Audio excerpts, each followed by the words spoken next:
धार्मिक ग्रंथों के अनुसार मां अन्नपूर्णा को अन्न की देवी माना गया है।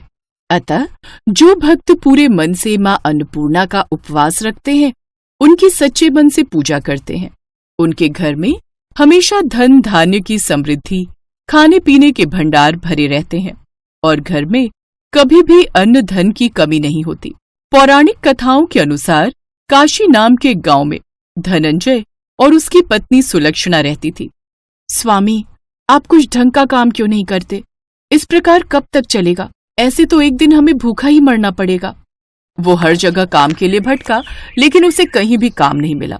फिर भी वो उसी दिन विश्वनाथ शंकर जी को प्रसन्न करने के लिए जंगल की ओर चला गया और वहां बैठकर भोलेनाथ की तपस्या करने लगा और हाथ जोड़कर कहने लगा, हे देवादिदेव विश्वेश्वर, मुझे पूजा पाठ कुछ आता नहीं है, केवल आपके भरोसे बैठा हूँ।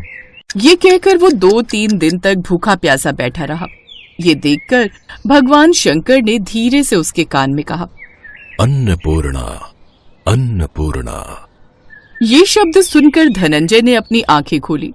अरे ये कौन और क्या कह गया? तभी मंदिर से आते ब्राह्मणों को देखकर उसने पूछा, पंडित जी, ये अन्नपूर्णा कौन है? तू अन्न छोड़ बैठा है, सो तुझे अन्न की ही बात सूझती है। जा घर जाकर अन्न ग्रहण कर, तभी तेरी अक्ल ठिकाने आएगी। धनंजय घर गया और उसने सारी बात अपनी पत्नी से बताई। नाथ, चिंता मत करो, मुझे लगता है स्वयं शंकर जी ने ये मंत्र आपको दिया है। वे स्वयं ही खुलासा करेंगे। आप फिर जाकर उनकी आराधना करो। धनंजय फिर जैसे का तैसा भूखा प्यासा जंगल में तपस्या करने लगा। उस रात भी उसके कान में शिवजी ने कहा, तुम पूर्व दिशा में चले जाओ और अन्नपूर्णा नाम को जपते जाओ। धनंजय ने वैसा ही किया। वो अन्नपूर्णा का नाम जपता जाता। इस प्रकार वो कितने ही दिनों तक चलता गया। फिर एक रोज उसे चांदी सी चमकती वन की शोभा दिखी। हे माँ अन्नपूर्णा, हमारी सभी इच्छाएं पूर्ण करना। जय माँ अन्नपूर्णा। हे देवियों, आप ये क्या कह रही हैं और क्या कर रही हैं? उन सब ने कहा कि हम सब माँ अन्नपूर्णा का व्रत करती हैं। व्रत? पूजा करने से क्या होता है और इससे क्या होता है? ये कैसा व्रत है और कैसी विधि है? मुझे भी विस्तार से बतलाओ। क्या मैं भी इसे कर सकता हूँ? हाँ, इस व्रत को हर कोई कर सकता है। 21 दिन तक के लिए 21 गांठ का सूत लेना चाहिए। 21 दिन यदि न बने तो एक दिन उपवास करें। यह भी न बने तो केवल कथा सुनकर प्रसाद लें। निराहार रहकर कथा कहें। व्रत के दिन क्रोध न करें और झूठ न बोलें। इस व्रत के करने से क्या होगा? इसको करने से अंधों को नेत्र मिले, लूलों को हाथ मिले, निर्धन के घर धन आए, बांझी को संतान मिले, मूर्ख को विद्या आए। जो जिस कामना से व्रत करे, माँ उसकी इच्छा पूरी करती हैं। बहनों, मेरे पास भी धन नहीं है, विद्या नहीं है, कुछ भी तो नहीं है। मैं तो दुखिया हूँ। मुझे भी इस व्रत का सूत धागा दोगी? हाँ भाई, तेरा कल्याण हो, हम तुम्हें अवश्य देंगी। लो, इस व्रत का मंगलसूत्र लो। धनंजय ने भी उनके साथ व्रत किया और माँ अन्नपूर्णा की कथा सुनी। व्रत पूरा हुआ। उसके सामने माता अन्नपूर्णा विराजमान है। माता, आप तो अंतर्यामी हो, आपको अपनी दशा क्या बताऊं?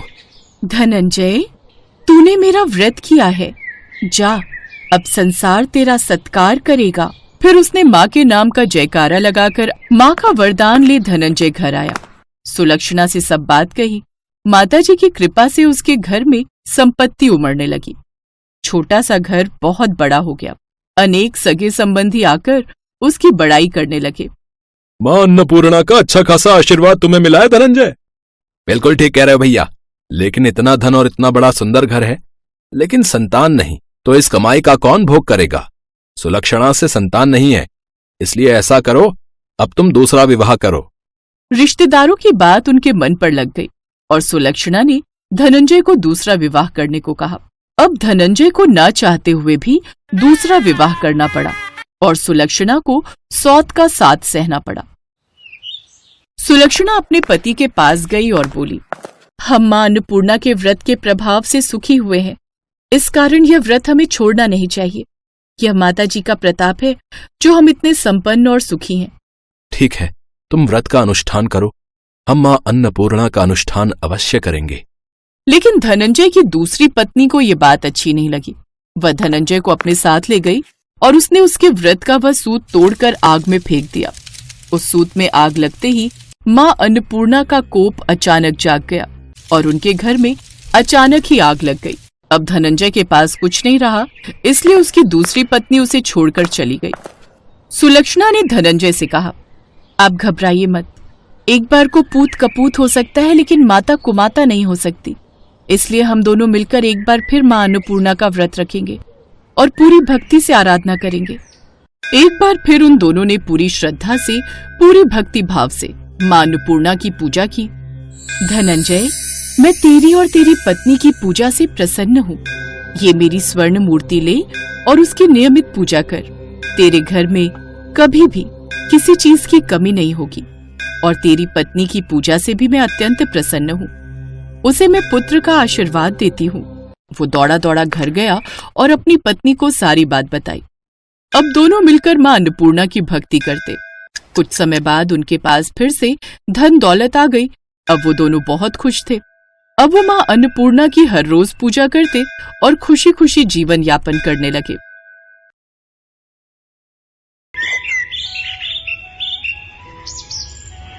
एक समय की बात है, गोमती नाम की एक गरीब बूढ़ी औरत अपने बेटा बहू के साथ रहती थी। गोमती का बेटा सुरेश नेत्रहीन था। पहले वो मजदूरी करता था, पर एक बिल्डिंग में मजदूरी का काम करते हुए दुर्घटना में उसकी आंखों की रोशनी चली गई। सुरेश परिवार में इकलौता कमाने वाला था, पर अब आंखों की रोशनी न होने के कारण वो घर पर ही रहता था। इसी कारण गोमती और उसका परिवार बहुत गरीबी में गुजारा कर रहा था। ये अम्मा कहाँ रह गई? सुबह से बोलकर गई हुई हैं, अब तक नहीं आई। क्या हुआ? क्या गिरा दिया? वो पानी का गिलास रखा था, वहीं गिर गया। दिखता नहीं इन आंखों से, क्या करूं? मेरे कारण तुम्हें और माँ को कितनी परेशानी हो रही होगी। माँ को भी घूम घूम कर काम मांगना पड़ता है। पता नहीं उन्हें आज कोई मजदूरी का काम मिला भी या नहीं। आ गई अम्मा, बहुत देर लगा दी। कहाँ रह गई थी? एक गोदाम में अनाज साफ करने का काम मिला है, 50 रुपए रोज देंगे। मैंने सोचा कुछ तो पैसे आ जाएंगे, इसलिए आज वहीं अनाज साफ कर रही थी। फिर 50 रुपए मिले तो उनसे शाम की सब्जी और तेल ले आई। अम्मा, तुम इस उम्र में अकेले काम करती हो। मैं सचमुच कितना बुरा हूँ जो इस उम्र में अपनी माँ से काम करवा रहा हूँ। अम्मा, तुम मालती को अपने साथ ले जाया करो, थोड़ा तो सहारा मिलेगा। नहीं बेटा, मैं तुझे अकेला नहीं छोड़ सकती। तुझे दिखाई नहीं देता। अगर पीछे से तुझे किसी चीज की जरूरत हो तो कम से कम मालती तेरे साथ रहेगी, तो मुझे चिंता नहीं होगी। गोमती अब रोजाना ही अनाज के गोदाम में काम के लिए जाती और शाम के समय 50 रुपए लेकर घर लौटती। एक सुबह जब गोमती काम पर पहुंची तो मालिक की पत्नी भी वहां मौजूद थी। सुमित्रा, गोमती बहन आ गई हैं। कल वसंत पंचमी की पूजा के लिए जो भी मंदिर की साफ सफाई करवानी है वो करवा लो, गोमती बहन कर देंगी। मालकिन, आप बता दो कैसे सफाई करनी है, मैं कर दूंगी। वो सामने मंदिर बना हुआ है, अच्छे से साफ सफाई करके माता सरस्वती की मूर्ति को सजा देना। और उसके बाद कल पीले चावल का प्रसाद भी बनेगा, उसके लिए बोरी में से चावल भी निकाल कर साफ कर देना। गोमती बहुत मेहनत से माता सरस्वती के मंदिर को सजाती है। पीले पुष्प माता सरस्वती के आसपास सुशोभित हो रहे थे। माता सरस्वती का मंदिर बहुत सुंदर लग रहा था। गोमती बहन, तुमने तो मंदिर बहुत सुंदर सजाया है। माता सरस्वती की मूर्ति बहुत प्यारी लग रही है। एक काम करना, कल तुम जल्दी आ जाना, फिर प्रसाद बनाने में तुम मेरी मदद भी कर देना।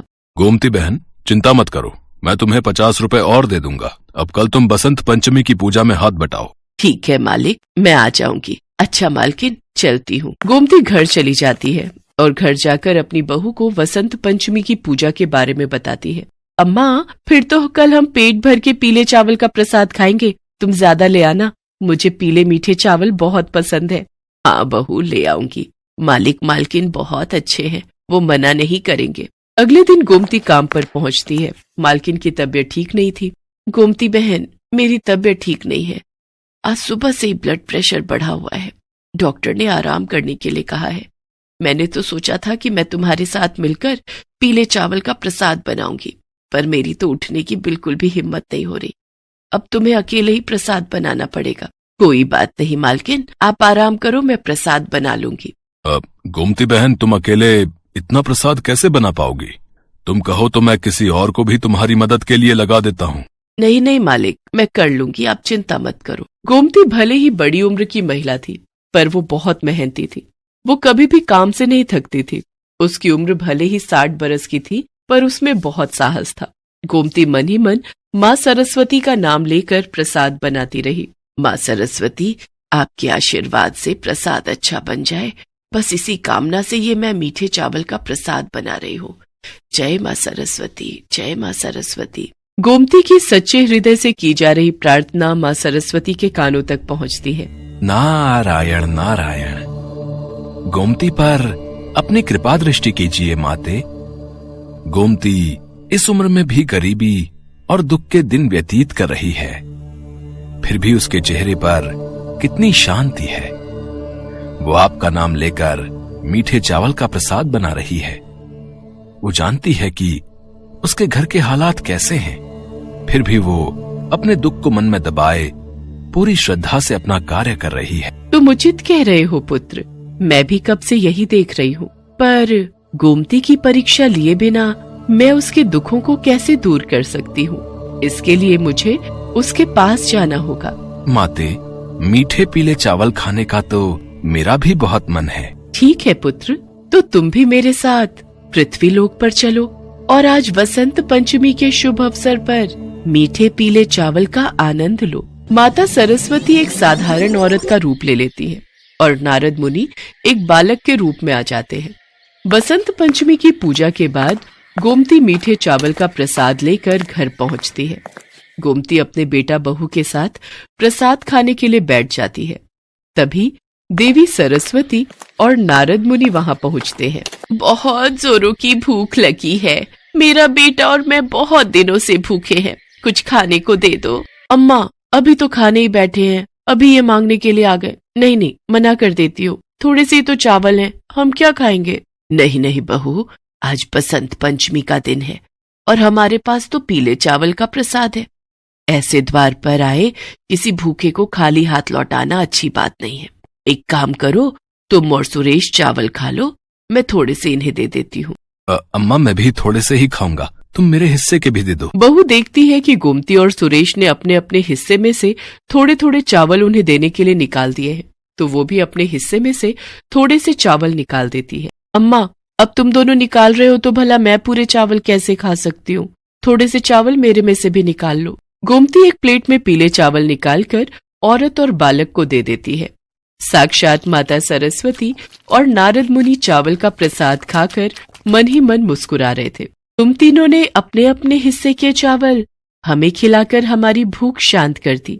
गोमती, मैं तो तुम्हारी परीक्षा लेने आई थी, तुम सचमुच बहुत दयालु हो। इतना कहते ही माता सरस्वती और नारद मुनि अपने रूप में आ जाते हैं। उन्हें अपने सामने देखकर गोमती और उसकी बहू हाथ जोड़कर खड़े हो जाते हैं। माँ, मुझे भी अपने दर्शनों का सौभाग्य दो, मैं भी अपनी आंखों से आपके दर्शन करना चाहता हूँ। माता सरस्वती अपना एक हाथ उठाती हैं, तो उस हाथ में से रोशनी निकलकर सुरेश की आंखों पर पड़ती है और सुरेश की आंखें ठीक हो जाती हैं। उसे दिखाई देने लगता है। अम्मा, अम्मा, मेरी आंखों की रोशनी लौट आई, मैं देख सकता हूँ। माता सरस्वती, आपकी जय हो, जय हो माँ। जय माँ सरस्वती।